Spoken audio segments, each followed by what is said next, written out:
In the wake of the nation deciding to give a fuck about black people, the people over at 30 Rock are deciding to finally pull the episodes of the show that feature blackface. Is there one? No. Is there two? No. Is there three? No. There's 4 fucking episodes that feature blackface. So Tina, Miss O'Fay, look, girl, nobody cares about your late decision to fix what you did like 10 years ago, which you are a grown woman. You are 50 years old now. You wrote those episodes with your team in your big age of 40. You knew what you were doing. Like, I just don't understand how I'm supposed to feel, especially in the memo, which is Tina Fey's request to NBC and other streaming services to pull the episodes. They have the nerve to call it race-changing makeup.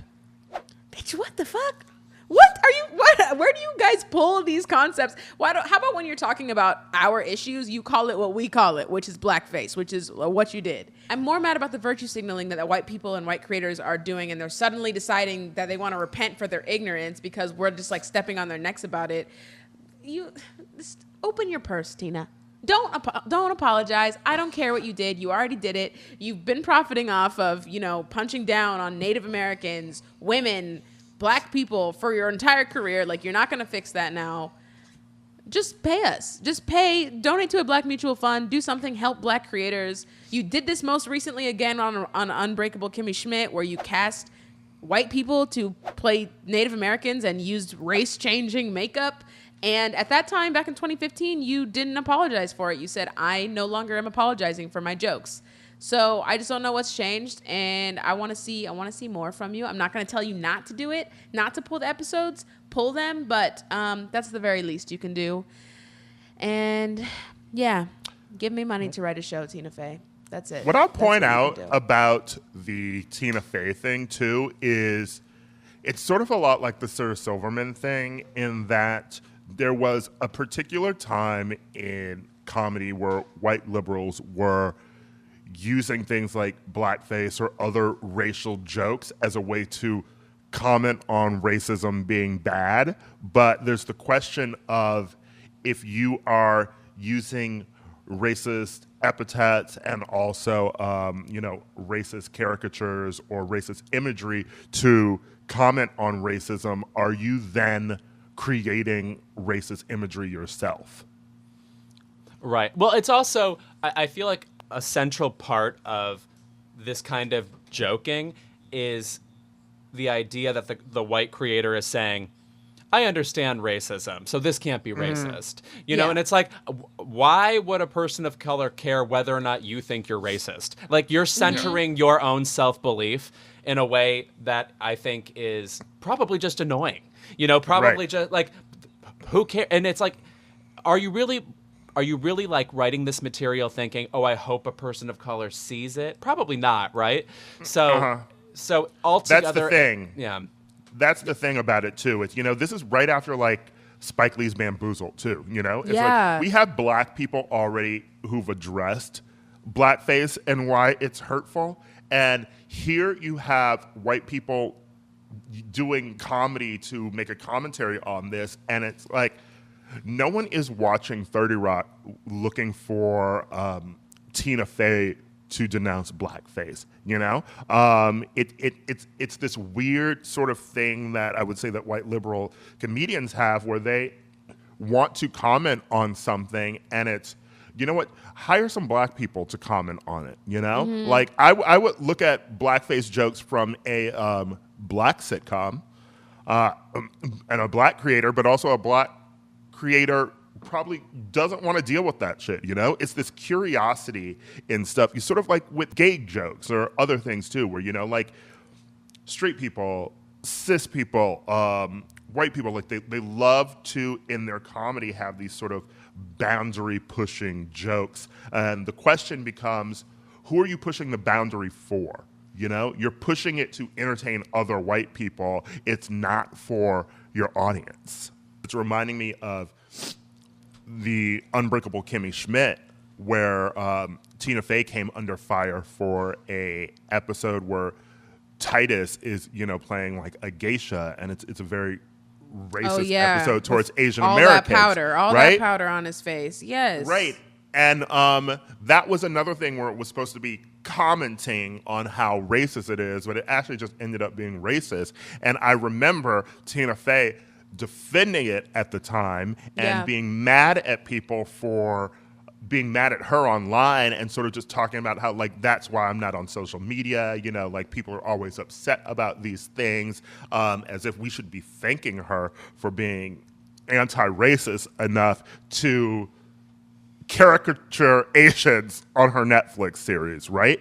And this brings me into my Keep It, which involves the responses to racist shit like this. One of my friends and former coworkers, Megan Amram, came under fire this week for some explicitly anti-Asian tweets. Jokes making of Chinese people, making fun of Asian people in general. They're ableist tweets. A lot of them are just like really sort of horrendous and not funny. And there's the question of whether or not you believe her apology or not. Like, some people think that she should have gone further in her apology and explicitly acknowledged what she did wrong. I'm not here to address that, though. What I want to address is this weird need from people to expect people of color to comment on what white people are doing. So I think a lot about the Toni Morrison quote where she said, you know, the very serious function of racism is distraction. It keeps you from doing your work. You know, leave me out of it. Leave me out of it. Because in the sense of this Megan Amram stuff, our friend Bowen, who was just on the show, had to come out with a statement about Megan's tweets, right? And his first tweet is, "Hello, I've been asked by lots of people to talk about the Megan Amram tweets, which, in addition to being ableist and anti-Semitic, were explicitly anti-Asian, thematically even." And he goes into why they are racist and about how it's sort of the basis humor, etc. But I want to talk about why Bowen Yang, who did not hire Megan Amram, who does not work with her currently in any capacity, who people are tweeting at him and also Matt Rogers because she was recently on Las Culturistas, their podcast, why it's his fucking job to do a tweet thread about why Megan Amram's tweets are racist just to make you feel better. I find it so dumb the way that we constantly, when someone does racist shit like this, the way we exhaust other people of color to make a statement about it, you know? And I get it, you know? I get that we should be denouncing racism wherever we can, you know? And I get that, like, we have shit like the fucking president making, like, kung flu jokes about COVID-19, and so there is a lot of rampant anti-Asian racism that is just sort of, like, allowed in the common dialogue right now that we should take a stand against. But I also just find something, like, exhausting and sinister about people tagging Bowen and being like, what do you have to say about this? You know, about people tagging William Jackson Harper from The Good Place, being like, what do you think about this? She was a writer on your show, etc. You know? And, like, there was a comment from some woman that was just like, truly it's getting weird of comments. This woman responded to him, "I just want to thank you on Juneteenth, where, you know, like, we are all thinking of better ways that we can be an ally to Black people, and you took time out of your day to be an ally to me as an Asian woman." And I was like, girl, shut the fuck up. That is so weird. Boo. That is so weird.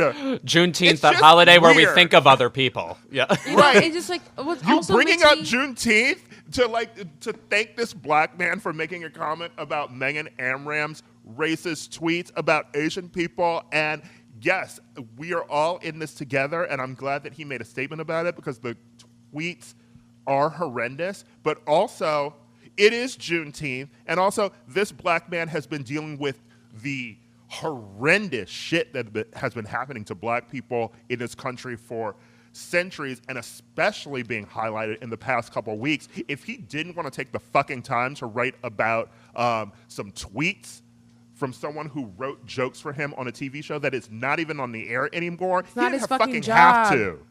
And also, this is what makes me, this is the evil, insidious, cyclical part of this, is that Bowen keeps making headlines when other people do racist shit to him. We remember when he got cast on SNL, when Shane Gillis and Chloe Fineman, and he got cast on SNL, and Shane Gillis got removed from the show because of the racist, anti-Asian comments that he'd made, and everyone was like, oh, how does Bowen feel? How does Bowen feel? And Bowen was trending all over Twitter, and Bowen should be trending because he's fucking talented. He's amazing, and he's an amazing creator and an amazing comedian, and it just this keeps fucking happening to him, and it's so frustrating. Lauren didn't say anything. Why should Bowen have to say anything?